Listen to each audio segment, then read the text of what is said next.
ఇక్కడ వీరోచితమైనటువంటి యుద్ధం జరిగింది. ఒక మహా కురుక్షేత్ర యుద్ధం తర్వాత సాయుధ వీర తెలంగాణ మహావీరుల చరిత్ర జరిగింది. మొన్న ఒక సినిమా వచ్చింది ఒకే వర్గాన్ని పొగుడుతూ. ఈ సినిమా అట్లుండదు, అందరినీ కలుపుకొని తమ్ముడు చేస్తా అని చెప్పిండు. ఒక్కసారి గట్టిగా చెప్పట్లు. హిందువులు ముస్లింలు ఏ తమ భేదాలు లేకుండా ప్రతి ఒక్కరు కూడా ఒక యుద్ధ వాతావరణంతో మన భూమి కోసం, ముక్తి కోసం, దొంగల ఆ లంగల విముక్తి కోసం సాగిన ఆ ఉద్యమం మహత్తరమైనటువంటిది. నేను గర్వంగా చెప్తున్నా, ఆరగడిగా బిడ్డల అప్పుడు చాలా మందికి తెలియదు.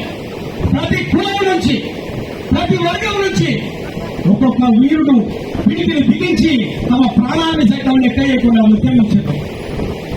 గడ్డపల్లి నింగోని, పాండేగారు, వీరోజు, అట్లాగే న్యాయమాబాయ్, అట్లాగే నా కన్న తండ్రి కూడా అప్పుడు ఉద్యమంలో పాల్గొన్నటువంటి వీరుడు. సిద్దిపేట జిల్లా, ఇప్పుడు అప్పుడు ఉమ్మడి మెదక్ జిల్లా బైరాన్పల్లి అంటారే, అక్కడ అనేక యుద్ధమైనటువంటి సంఘటనలు చేసిన తమ్ముడికి నేను చెప్తున్నా. నన్ను కలిసినప్పుడు నేను ఒకటే చెప్పిన, అద్భుతమైనటువంటి చరిత్ర యొక్క వీరగాథను తీసుకున్న తమ్మి, కత్తి వీర సాము లాంటిది మనోడే మన పక్కకుండి మనకు పుల్లలు పెట్టాడు. కానీ ఆ తమ్ముడు ఏమన్నాడంటే, అన్న పెట్టుబడి ఇక్కడ అందరూ నిర్మాతలే, 1000 మంది నిర్మాతలతో మనిషికి 10,000తో మాత్రమే ఈ సినిమా తీస్తున్నాము, లాభాలు అందరూ పంచుకుంటారు. నేను ఈ సినిమా లాభాల కోసం తీస్తలేను, చరిత్రను బయట తీయడానికి మన గరీబు బిడ్డలు, మన పేద బిడ్డలు అనేక మంది నా అవసరాలతో ఆదుకునే వారి గతిరేక. కాబట్టి తాడిత పీడిత దళిత బహుజన వర్గాలన్నిటికీ కూడా నేను న్యాయం చేయాలని ముందుకు వచ్చిన నిజంగా తమ్ముడికి ఒకసారి సేనాపతి గట్టిగా చెప్పట్లేదు, మనం అభినందించాలి. తమ్ముడు ఇప్పటికి బస్సులో ప్రయాణం చేస్తాడు, ఆటోలో ప్రయాణం చేస్తాడు, నడుచుకుంటూ పోతాడు. ఎన్ని కిలోమీటర్లైనా నా దగ్గరికి బస్సులో వచ్చింది. మా పాపం తమ్ముడు ఏ పూట నింపుడో ఏ పూట అంటుండో భగవంతుడికే తెలుసు. అతనికి భగవంతుడు మంచి శక్తినిచ్చి, ఇంకా ఆత్మవిశ్వాసాన్ని, బలాన్ని ఇచ్చి ఇటువంటి సినిమాలు అనేకం తీసి, నిజంగా ఇక్కడ ఒక చిన్న విషయం చెప్పాలి. ఈ రోజు నేను గర్వంగా చెప్తున్నా, 1979 నుంచి అనేక ఉద్యమాల్లో, కమ్యూనిస్టు ఉద్యమాల్లో పాల్గొన్నాను, అనేక భూపోరాటాల్లో పాల్గొన్నాను. ఇక్కడ మీకు చూపిస్తున్నా వీర తెలంగాణ చూస్తున్నారు. ఇక్కడ వీర తెలంగాణ దురపాత్ర నాది.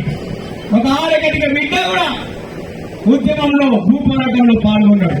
2006 నేను తొలగా పాత్ర చేసినటువంటి ఈ యొక్క పాత్రను చూడండి.